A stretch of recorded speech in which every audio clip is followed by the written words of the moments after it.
So I wanted to introduce you to our guest speaker, and he is somebody who has been 100% committed to preparing our students who live in this digital world, who live in a global complex world that is, they're digital natives. And he has been just an incredible, innovative leader in the state of Rhode Island. He was a teacher for 12 years at the Highland Institute, 5 of which of those were with kindergarten, which I never knew, and gave me new appreciation for him because you have to have a really big heart to teach kindergarten. So that's something I learned about Shawn that I didn't know. He's also the CEO of a company called Metrics. He also has started a nonprofit that services third world countries in helping grassroots leaders get their arts program going. And then, of course, he is the president of Blended Learning at the Highland Institute. So this is someone who really has become a national leader in our country with blended learning. So I wanted to let him come up here, and he's going to talk to you about 21st century learning.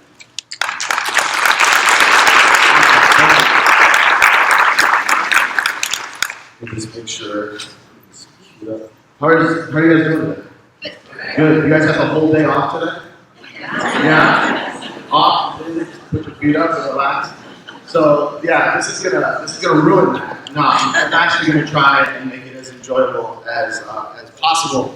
But you know, there are some things that I was charged with today, and I think it's an important role that we have in the Highlander Institute is to try and figure out a way to take what is a really big shift in the education space and try and demystify it as much as we possibly can, as opposed to try and like ramp it up and get a whole bunch of anxiety and like nervous energy around it. Like we really believe that the shift is happening in terms of how we're leveraging technology in classrooms with students is we totally honor and acknowledge how intimidating that can be.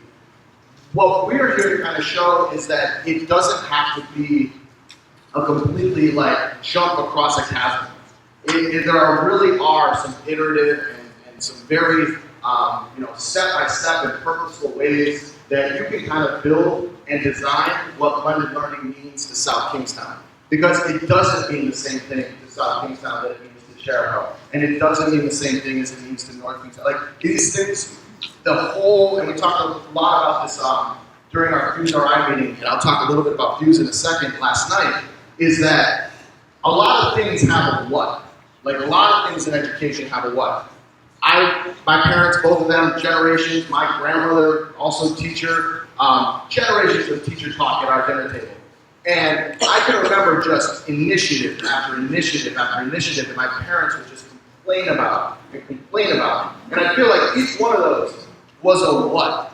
And they had a strong, like, this is what you do. This is the box. This is like the curriculum. And these are the things you do. And they all had a what. But none of them really had a very strong why.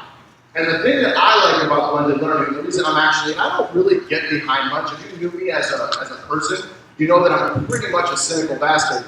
That the reason that I actually like this thing is because there is such a strong emphasis on the why. The why are we doing this? And you should be asking yourself that as a district, as a building, as a classroom, you should constantly be asking yourself that why question.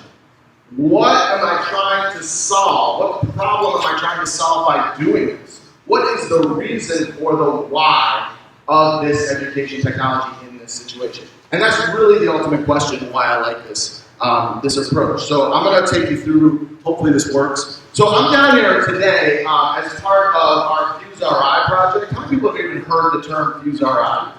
Yeah! That's way more hands than I expected to see.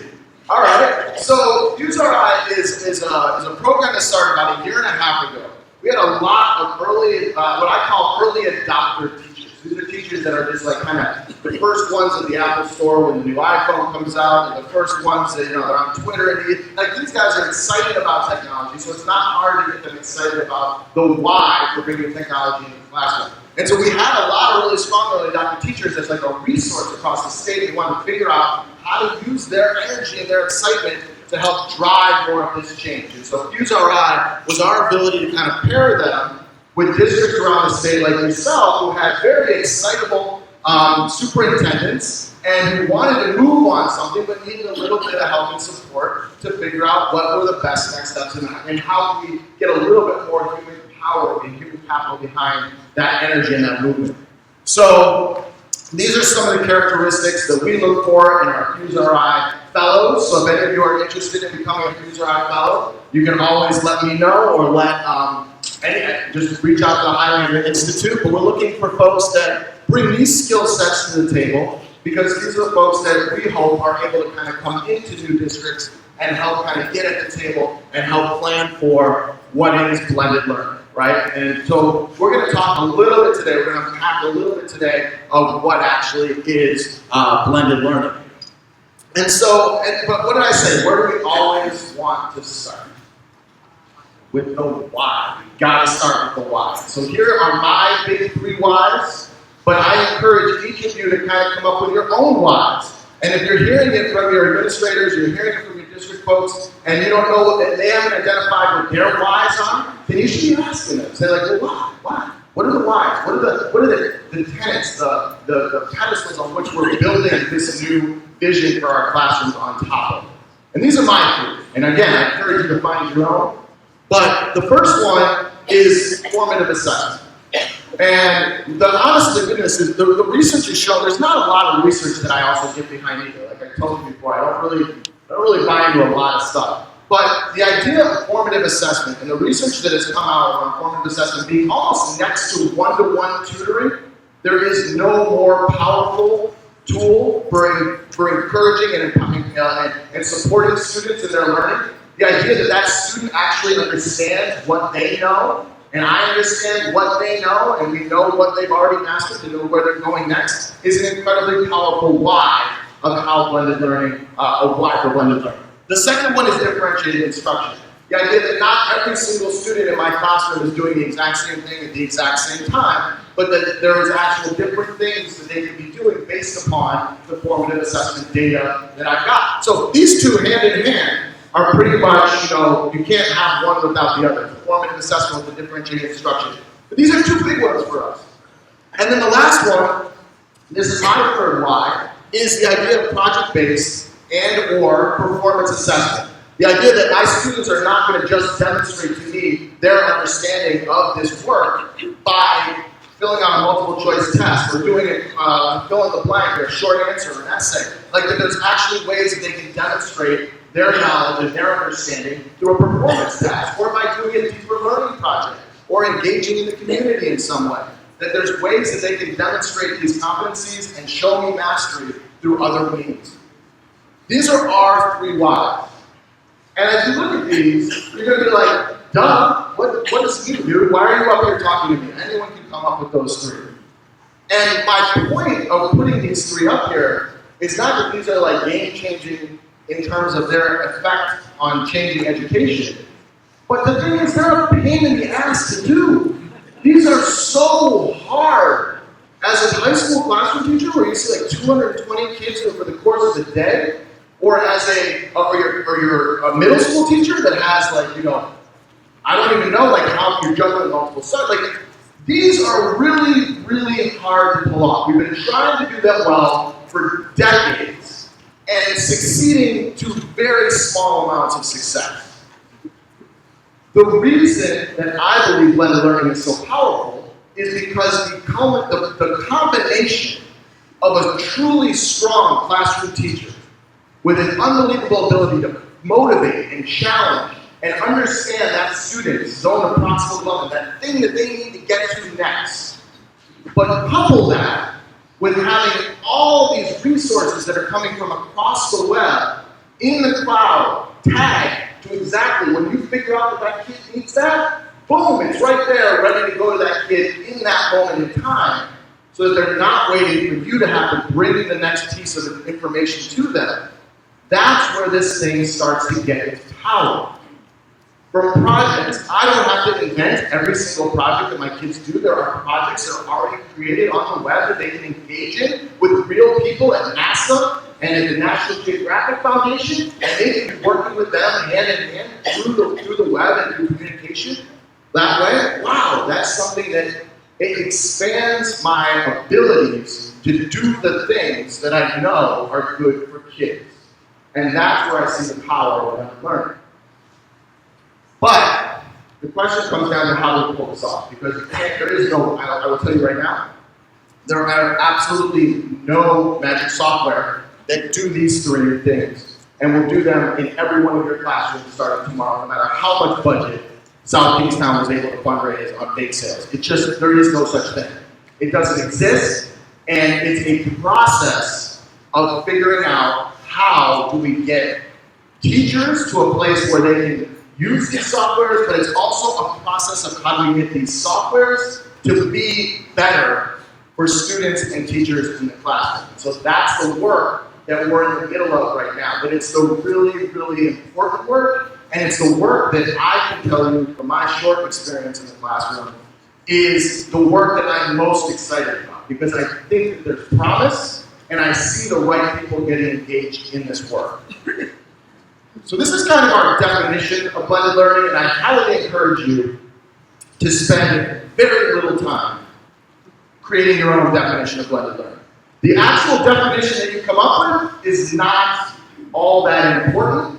What's more important, again, is the why. But I do think it's important for you to hear a definition, and then to kind of think through how you want to expand on this for your own sake. We see, ultimately, at the Highlander Institute, mastery of competencies as really where we're going in education, right? And this is, again, nothing new, dude. Stop telling me things I already know. But it's not about completing work. It's about mastering competencies. It's about mastering competencies in any subject area that you choose.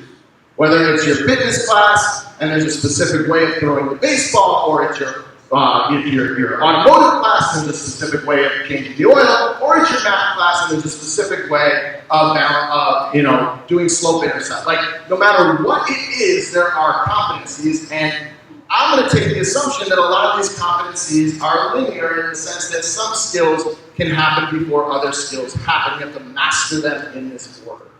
So if we get to that point where that's our focus. We're working on getting kids to master competencies. Really, personalization, you hear that word thrown around a lot. Personalize this and personalize that. I want this personalized. We got to personalize that. Personalization is not a thing in my mind. It's not like what you try and do. It's really the challenge. It's the hard part. It's the formative assessment. It's the differentiated instruction. It's the project-based learning. It's the ability to have that student and have some sort of plan that has any specificity to that particular student. And it's hard the more students you deal with. That just is pretty obvious, but that's just the way it is. Personalization is hard. So blended learning is not the end-all, be-all. Blended learning is our tool for dealing with that challenge if we want to get to mastery of these gazillion skills that we want our kids to know. We've got massive numbers of skills we want them to master. We want to personalize it.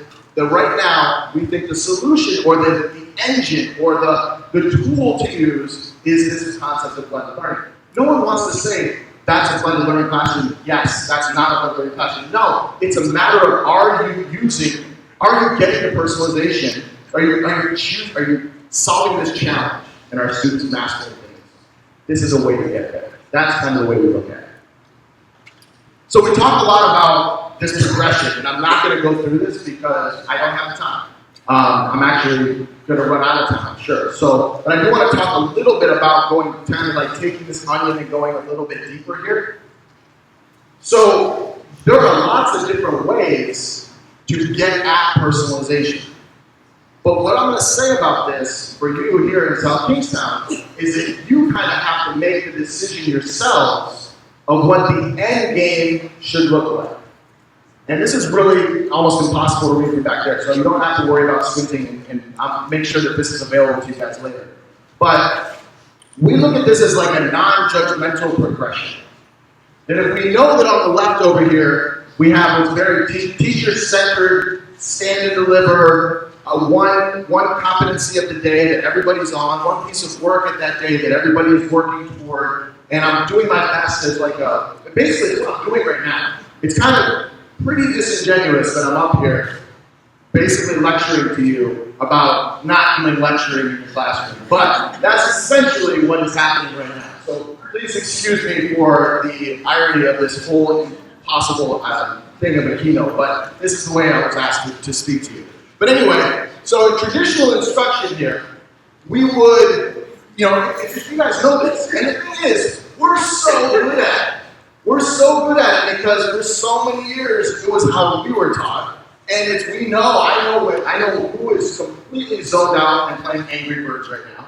I know who is just thinking about the fact that they should have taken that second cup of coffee. I can tell who is actually somewhat engaged, and I can see who is just this guy's full of it. Thanks. And I can see that because for years, I was on the other side, and I felt it, and I know what that feeling feels like, and so I can totally do this till the cows come home and be somewhat successful, just making a joke every 3 to 4 minutes, kind of just I can totally do it. But we are become less and less comfortable as we move through this progression. The second step is pretty simple. It's not simple. It's not simple at all. I don't know why I said that. But it's an easy jump from traditional. It's thinking about students in terms of an RTI. There are the 3 basic big buckets of students, right? We've got our high flyers who are ready to move on and try something new. We've got our ones that need just a little bit more, that are right on point, right at the place where we're trying to teach this particular competency. And then we've got some students that need some remediation, and we're going to figure out how to do remediation. And if we think about those 3 buckets, we call that kind of macro differentiation. You can use your STAR data, you can use your interim assessment data, you can use your benchmark data to be able to kind of get to those 3 groups. You move on a little bit further, and it's you're just upping the formative assessment. You've got formative assessment data that's coming in at the start of every class period, and you're regrouping students based off of that particular competency. Or maybe there's multiple competencies at once that you're regrouping students off, but you're starting to really leverage the technology to give you the data you need to be able to start to regroup and mix and match students. And then we take a huge jump between micro-differentiation and individual mastery to where you start to think about scope and sequences of work across K-12. And it's mind-bending when you start to think about the fact that we no longer need a 3rd grade-based cohort that students could potentially be working in content across any grade level and moving through their algebra in a quarter of a semester if they really are flying through it, or they can be taking courses that they need remediation on but be in the same classrooms with their peers. It really starts to change things, but you can't really do that at the classroom level. It's really much more of kind of a building buy-in or a district level buy-in, and it's really a hard thing to do because it requires an insane amount of content and formative assessments, and they all have to really kind of already be up in the cloud ready for you to use. So there's a lot of systems involved in that. So it's a huge cosmic jump between those 2 green ones there. And so I'm only saying this, I'm only going into the details of this, not to say hey, South Kingstown, pick one, do it. No, that's not what I'm saying. What I'm saying is because when we go back to that question of the why, in order to get engaged in blended learning, the most important thing you have to do is decide first, where do you want to go? What do you want this to look like? And you've got to think about your stakeholders in that conversation. You know your students, and you know their parents. And you know that what their vision is of what they want their education to look like. And what it is that they want when they run into that building in the morning versus dread coming into that building in the morning. And you can figure out how you're going to make that the reality. And then you throw the dart, and that's what you designed for. And that's really how we get to blended learning. We get there by deciding what we want it to look like, what are these big tenets, what are these whys that we want to hang our hat on. And then we aim, we call it out and say that's what it's going to look like, and then you throw that dart and then you design toward it. So I'm hoping that that's the journey that South Kingstown is about to take. And I know you have great leaders in front of you that are going to be working with you on this, but hopefully more and more of you are going to get engaged in that because you need as many designers as possible, as many folks to try and test things as possible. And we're going to talk a little bit about that right now. I'm going to talk about this real quick, and then we'll kind of get into the teacher's role and all of this.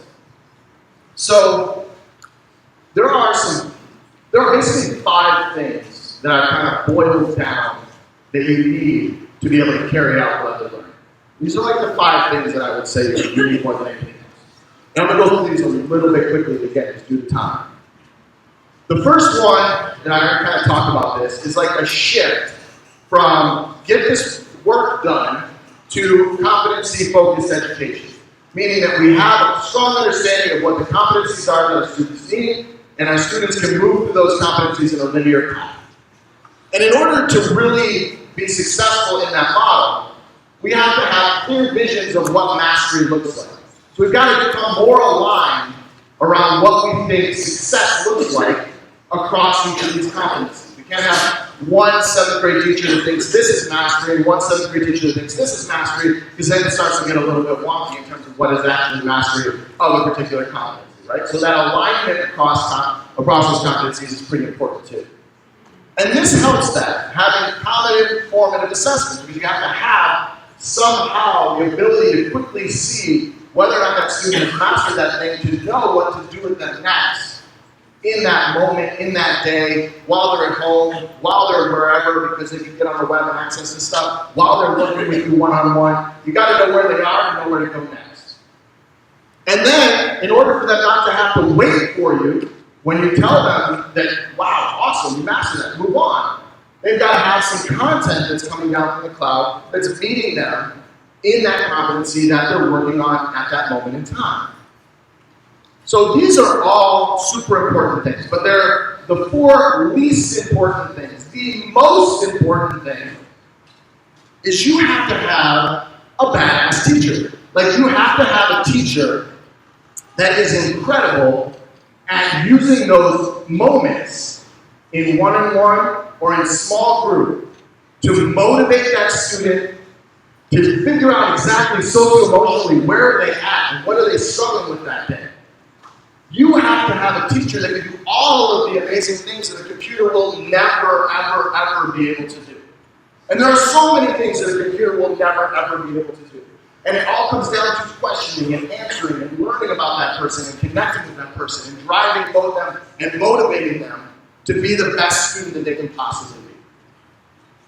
So our premise, our kind of theory on all of this, is that to truly have amazing blended learning classrooms, classroom teachers need to focus on just that.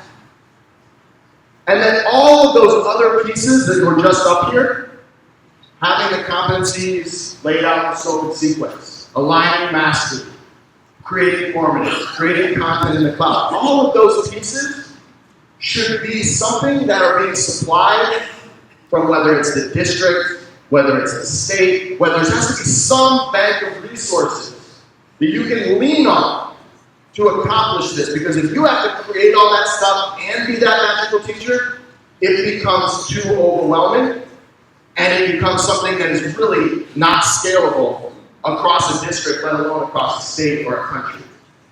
So this is the challenges right now, figuring out how do we use our human capital, our teachers, our principals, our district coaches, our district leaders, how do you use the people well to do all of this new work, which can ultimately be transformative, but truly will require us to rethink how we do business, not just what does it look like in the classroom. So let's talk a little bit about the shift for teachers, because I think this is important too, because there is a huge classroom shift and we have to acknowledge it. And when I say we have to acknowledge it, I'm not saying we have to acknowledge it in the sense that, all right, let's make another teacher eval model and let's make sure that everybody's doing X, Y, and Z and following around their classroom. That's not what I'm saying. But what I am saying is that if I'm a classroom teacher today and I'm knowing that I'm being expected to do this shift, I want to know, like, well, what are some of the research-backed successful ways that folks have made this shift? What are some of the things about them that make them successful in this model? And this is what research has shown. What do you think is the number one most important thing that a blended learning classroom teacher should have, or as a skill or competency in themselves? Anyone? Wow. Even Simone got one person raising their hand. Come on. More time. That's not a competency. That's not a skill. Technology skills. Sorry, that's not fair. I totally I'm sorry, that's terrible. But you totally fell into my trap. No, the opposite is true. The opposite is true. The research has shown that the number one thing, the place you have to start, is you have to have teachers that have a mindset, core values and beliefs around a new vision for teaching and learning. And this is not good. I'm not judging anyone that does not. But if you believe, listen, I'm the greatest lecturer on earth. When I talk, every kid in that room gets it. My worksheets, I've honed them for years. They're amazing. And every single year, my kids pass that test. If that's where you're starting from, kudos to you. Kudos to you. You're awesome. You should be bronzed and framed, but you're not going to do blended learning. And let's not pretend like you are. If that's the mindset that you're coming to this with, awesome. Awesome. But let's not pretend that technology skills and how to run a Google Classroom is going to get you to a blended classroom, because it's not. The first thing is you have to figure out, where is there any chance for you to have a new vision for teaching and learning? And if there isn't, then I don't know, we're at an impasse. But it's not going to be technical skills that get you there. Next, qualities. Qualities. Personal characteristics. Things like grit. If my clicker all of a sudden dies, and the video I'm about to play doesn't play, am I like, damn it, out, drop the mic, and stop off? No! Oh my God, I totally broke it. So, let's get that in. No! You have to have a strong sense of grit. The ability that this stuff is going to fail. It's going to fail on our students when they go out in the real world, and it's going to fail on me time and time again, but I got to come back tomorrow, and I got to try it again. The fact the network's not working today is not a reason that I just give up on all of this. Oh, this is all crap. I'm out. No, you have to have some grit. You have to have some transparency. You're willing to let people see the hot mess that is your classroom. You have to have the ability to collaborate with other people who are also in a hot mess. Like, you've got to have these mindsets, these qualities, before this stuff really starts to get to the deeper levels here. So then we move into the skills. And even before we go to the technical skills, we're talking about these adaptive skills. Because there, like I said in the very beginning, there are a lot of software out there that is not there yet. And there's going to be a lot of classroom practices that are not there yet. But we've got to try them, we've got to reflect on them, and we've got to have this mentality of continuous improvement. I can make this better. I can get feedback from my students on what worked and what didn't, and then make it better. I can get feedback from my parents on what they're appreciating and what they're not, and make it better. I can figure out how to have a feedback loop within my classroom that improves everything I'm doing. The world today is filled with these feedback loops. Everyone on earth is asking you for feedback in the for-profit sector. We have to get much better at asking for feedback and incorporating that feedback into our design of our classrooms in this not-for-profit sector of education. We have to. It's essential for creating solid blended classrooms. And then, only then, now we get to our technical skills. Now we get to our technology. Data practices, instructional strategies, management of the blended experience, instructional tools. You see, Google Apps for Education is the last thing on my list. Only once you get all these things together do you really have to worry about how to set up your Google account. So, my question for you today really comes down to, what is your new vision for teaching and learning? Because hopefully each of you have one. And if you don't, I encourage you to start thinking about what it is. Because if you're really going to bring these devices into your classroom, if you're really going to start talking about changing the way teaching and learning looks to South Kingstown, it has to start with each of you asking yourself this question and thinking about some of these things. These may not be your whys, but you got to get to your whys. Why? Why do we do this? Why is this going to help? Why is this going to make things better? Why? That's what we should do right now, is the why. All right, I'm going to wrap up right now. Tell you about a couple of things that are coming up. Through the Highland Institute, we've got a meetup happening on 9:30 in Providence. More than welcome to join us. We've got to save the date for our Blended Learning Conference in April. And if you're interested in getting our newsletter, you can stay more involved. It's HighlanderInstitute.org. I'm going to pass it back to Samoa. This was a lot of fun. I'm going to clean up my mess that I made over here. And I'll hopefully talk to some of you soon.